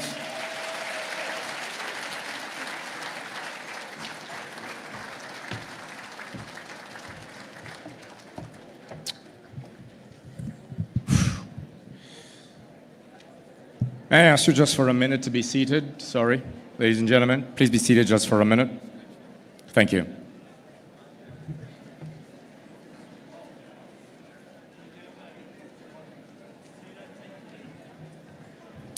Can I ask you to be seated just for a minute, everyone?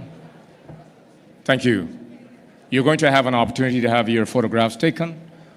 Please just let's observe the protocol, and then we are going to be done in a minute. Thank you very much. Mr. President, we want to thank you so much for your address and for sharing with us from your heart and your passion. We do appreciate your leadership, and we pray that God will continue to keep you in good health and strength. I want to very quickly acknowledge the mother of our president, Ms. Ali, that is with us this morning. I did not do so earlier. Thank you so much for being here. And thank you for sharing your son with us. He's a blessing to our nation.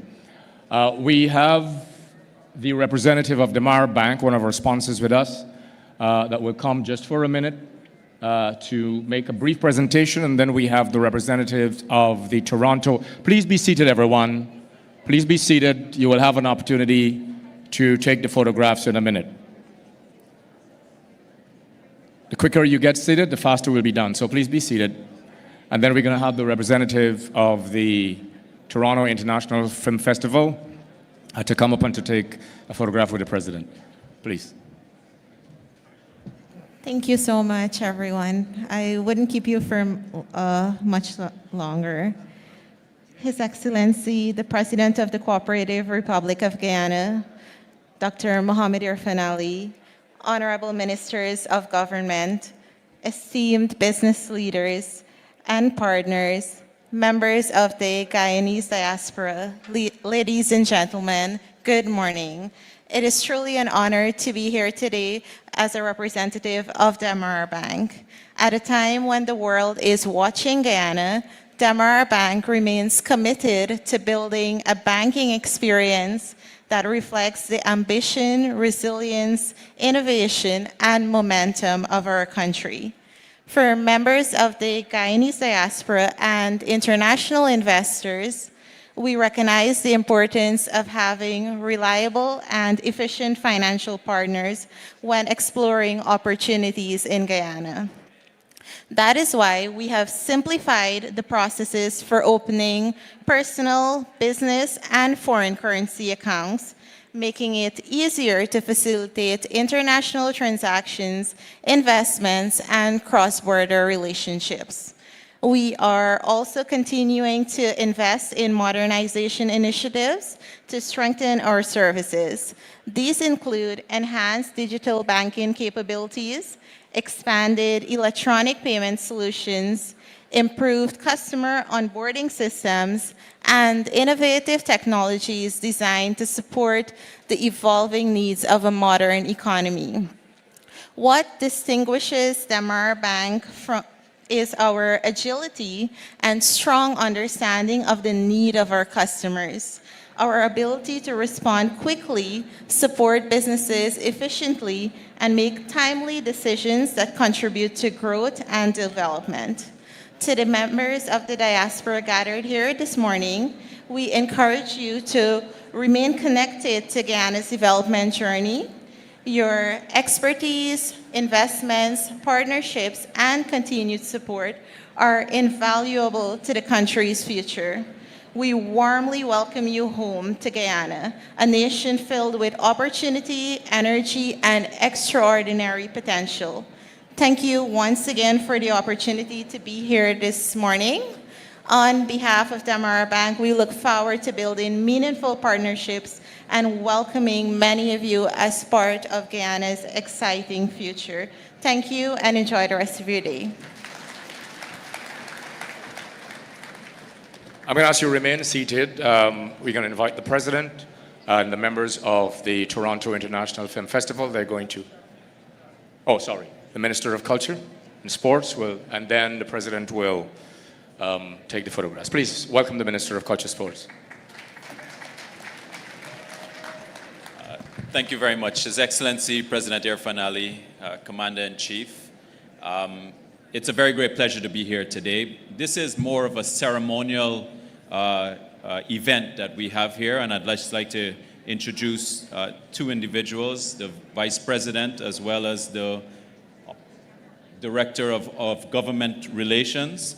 From TIFF, this is the Toronto Film Festival, for which President Ali just announced that Guyana is going to be participating in a major way. This is the first time that we're going to be doing this. The orange economy is a major opportunity for us, as President Ali identified an area for us to diversify our economy. So there's a lot of growth in the industry. So now we're going to be leading in our partnerships around the world, but particularly in one of the largest film industries that exist. So this is a great opportunity for Guyana, and we now have the opportunity of taking a picture to say that we're serious about where we're going. Thank you very much.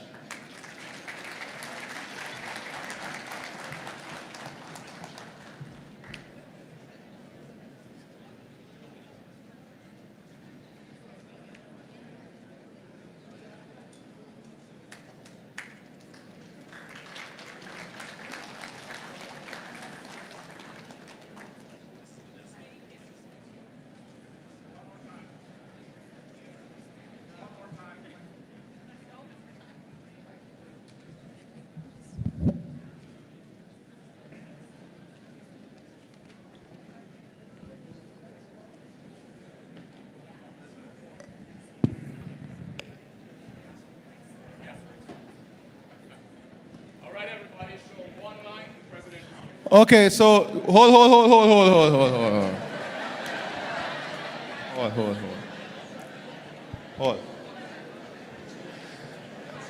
We're going to take the photos, but also we have Marcia and the team. So if you have any other personal queries, give them and we will be sending those responses to your email, inquiries into your email. Okay? So thank you. And by the way, happy Mother's Day to my mother who is here and all the beautiful mothers here. Happy Mother's Day to every single one of you.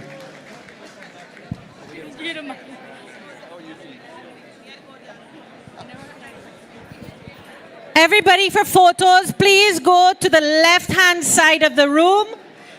We will do an orderly from the left-hand side of the room.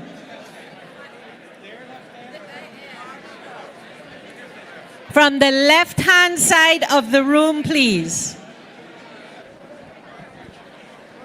I need a team.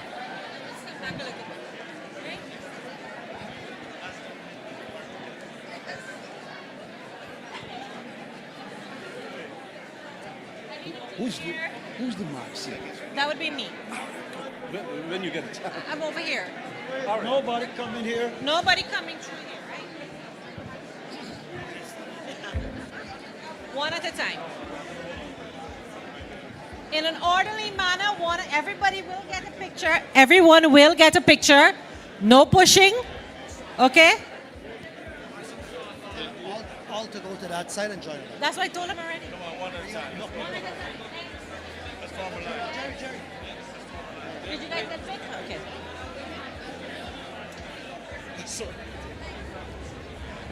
Be mindful of if you crowd everyone, you're going to squish each other. Put your cell phones away. We will use the official photographer and it will be on Facebook. Do not push. There's no need to push.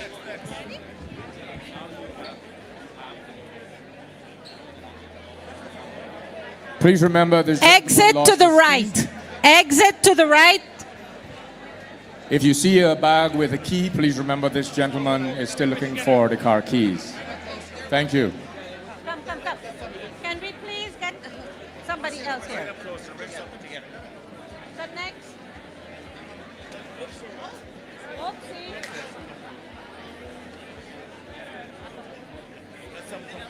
Okay, come. Do not push, please. Do not push. We are together.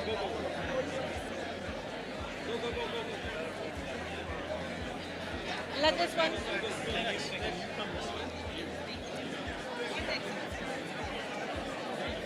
Okay. Go. Do not push. We do not need to push. The line is extended. Where's Walker? It's extended. You're somehow not behind me, sir. He's not behind me. Go.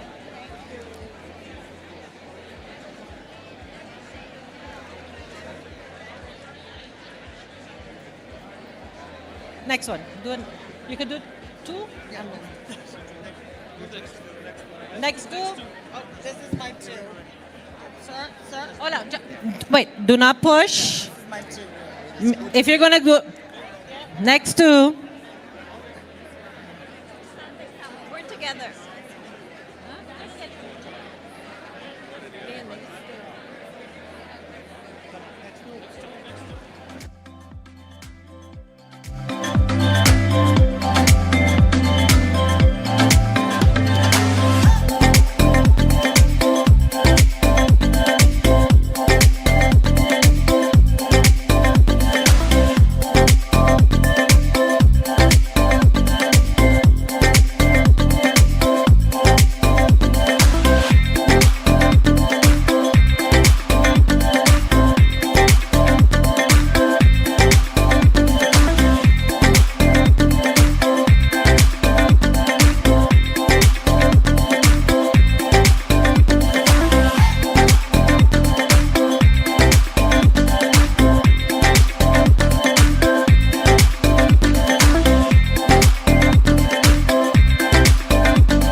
you.